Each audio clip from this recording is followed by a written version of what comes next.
अस्सलाम वालेकुम प्यारे बच्चों, मैं उम्मीद करता हूँ आप सब ठीक होंगे। चलिए चलते हैं टॉपिक की तरफ। आज मेरा टॉपिक है नात, और नात है हमने अपनी आंखों से देखा। चलो चलते हैं। हमने अपनी आंखों से देखा नहीं है, मगर उनकी तस्वीर सिर में मौजूद है, जिसने लाकर किला में इलाही दिया।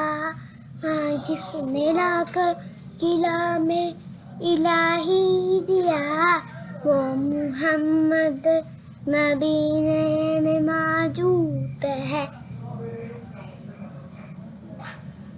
खत्म। नानी बहन, मानो बहन, अहमद भाई, हसन भाई, तुम लोग मेरे वीडियो को देख लेते हो पर लाइक नहीं करते। ठीक है, नेक्स्ट वीडियो में मिलेंगे।